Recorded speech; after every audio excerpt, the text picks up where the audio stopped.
What's going on, guys? It's Halloween Vids, and today I'll be doing a review of the Spirit Halloween 2013, the Misfortune Teller Animatronic. I'll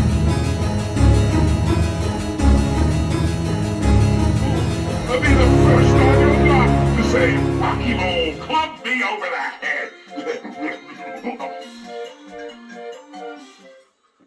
Alrighty, now before we get into the animatronic itself, I wanted to just quickly go over the box. I won't show the top because there's information on there, but I'll whistle the sides. And I love the old Spirit boxes, so I'm so happy to have my hands on one because of my older props, I didn't keep the boxes, unfortunately. But I just love I love the cheesiness of the old boxes. I think it had a nice character. I love the font and everything. But yeah, feel free to pause or whatever if you want to read something.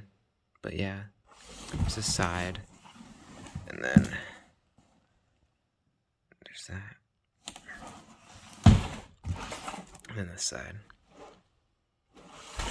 But yeah, that's the box. Now let's get into the animatronic itself, shall we? All right. Move the box out of the way.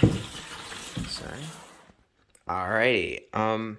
Yeah, I received her. She was a birthday present from my family. I'm super happy. Thank you. But yeah, I mean, let's just get right into it. So first, I'll talk about the animatronic itself. First impressions. I'm so happy to see it again. I haven't seen it in person in years, since 2013. So I'm super happy to see it again, and I remember it, and I just love seeing it again. But nothing much to say there. But yeah, I'll just talk about the setup. The setup was, not gonna lie, a very, very annoying setup. There were dozens of screws that needed to be screwed in to build her, the base, and the whole box itself. So that was frustrating. I ended up using a power drill. I was very gentle to not like break any plastic, so I would recommend using that if you ever have to set one up. But just again, you have to be very careful. But yeah, other than that, I mean, other than the screws, the setup was super easy and straightforward. I mean, it wasn't that hard. YJ animatronics usually aren't the most complicated thing to set up. Which, with that said, she is YJ. So there's that. Great company, very reliable. But yeah, let's just get into the details now.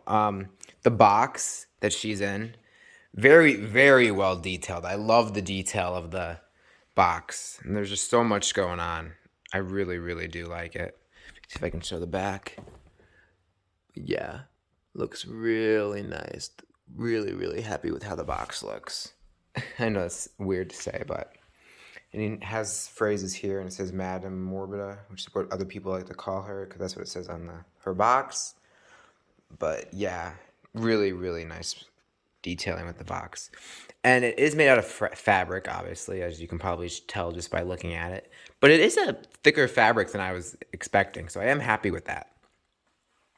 And here on the outer, we have, well, the inner kind of, we have the black creepy cloth that kind of acts like it's like a little mini curtain thing that drapes over the front of her. And in the back, we have this red felt curtain that covers up the fabric of the, so looks really nice.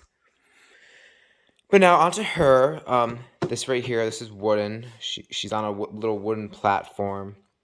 She has two lights that shine on her. This light here. Well, and the three if you include the crystal ball. And then the button that you can press to activate her, which I don't have her hooked up with to the button. The button does work. You press the button to go through it, but I have her to the remote so she doesn't keep going off. But yeah, onto her herself. Her arms are latex. As you can see, this one's kind of worn and bent, but that's just age, and honestly, it might not even be age. It might just be the way it's been molded, because there's no like stuffing in here to help shape it. But that's okay. That could always be fixed. There's no dry rot, is what I'm trying to get at. But other than that, it's not that bad. Yeah, and uh, yeah, I can't think of the word. Rings on all over her. Sorry. She has rings, jewels, and some with not.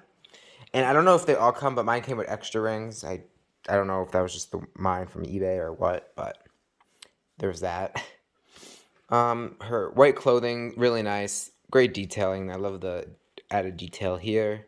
Then she has her red jacket with a golden stripe. Again, looks really nice.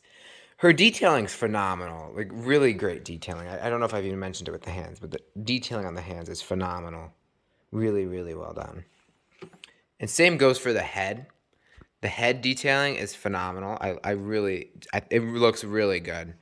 I love the shading and everything that has going on with it. And I can't really, well, can I? Oh, I guess I can. Show the back head real quick. There's that. Detailing on the back head is really great as well. Really, really well done. I love the detailing on the back head. Not too much to say about that, just really nice. And again, her head is foam latex, obviously.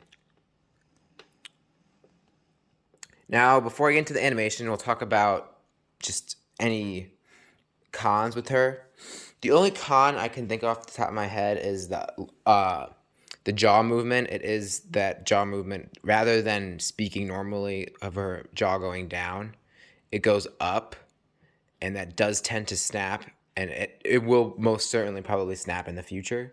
Thankfully, both sides of her head still work as of now, but I don't know how long they will last because that upper jaw movement tends to break. But that's the only other complaint I'd say there really is to her. She's just a really solid animatronic. But yeah, without further ado, let's get into the demo. I'll show just one of the starting phrase, and then I'll show the first misfortune. Come, hear your fate if you dare. With knowledge comes peril, so you must beware. Press the button to hear your fortune. Misfortune is your only fortune. Riches, wealth, gold, and jewels. Brilliant are the dreams of fools.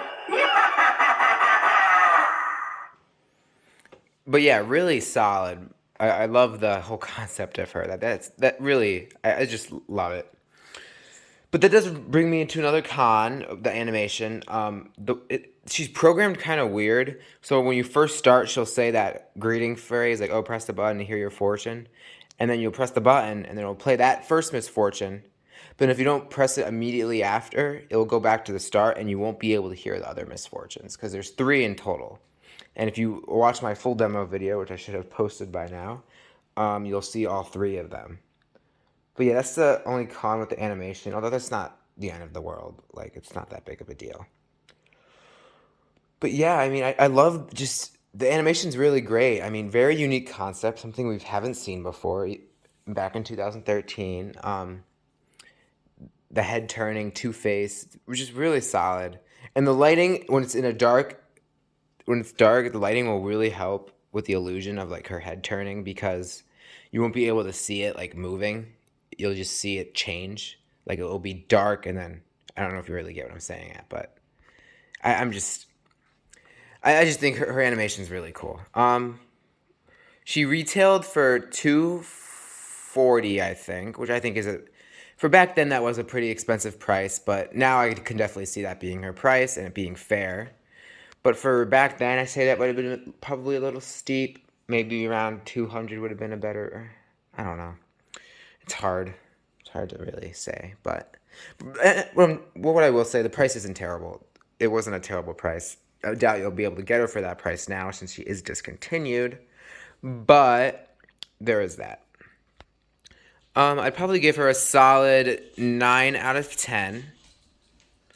But yes, I'm going with a 9 out of 10 as opposed to a 10 out of 10 because of the 2 cons I've mentioned about her mouth movement and the programming with her phrases. But those are 2 minor issues, and they don't really take away from the prop all that much. So I still think she's a really great prop, and I'm super happy to have her. So yeah, that's it for the video. If you liked it, be sure to like the video and comment down below if you have any questions. And until next time, see ya.